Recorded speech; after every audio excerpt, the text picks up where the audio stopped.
This week, Minnesota legislators began their spring recess. And with a few months left to go before the session adjourns, Valley News Team's Quinn Gorham sat down with Governor Tim Walz for an exclusive one-on-one interview breaking down his expectations for the state budget. We have a set target. I've got the balanced budget. That's what we've done over the last few years. We can't run a deficit. Groups are coming up here and saying we need more money for nursing homes. We need more money for child care. We need more money for tax cuts for folks. Now, inside those budget targets, they will work those out and finish the first week of May. And then my goal is we'll finish on time. I want to talk about the GOP. Yeah. Because one of their criticisms about this big budget surplus is that it should be going back to Minnesotans.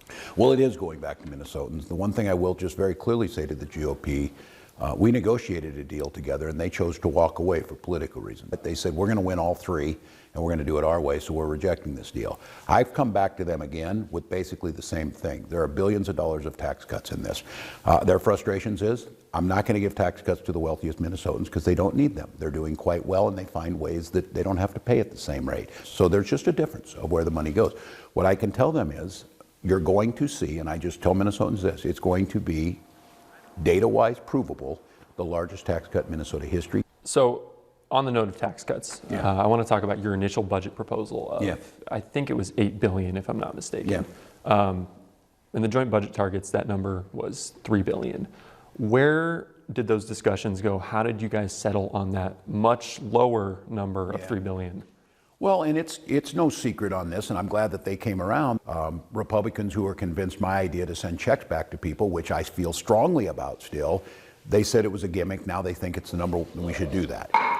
Democrats in the House aren't as enthusiastic about that, and I said, well, let's talk and figure where we're at. Do you think that's enough money for? We'll see.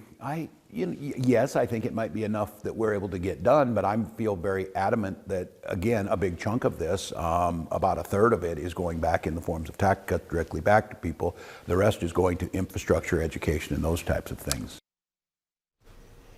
And you can find Quinn's full interview with Governor Walz on our website, valleynewslive.com, as well as on the free VNL News app. Stick around, Devin's in with sports next, including a Fargo native making a name for himself at the Masters today. Get up to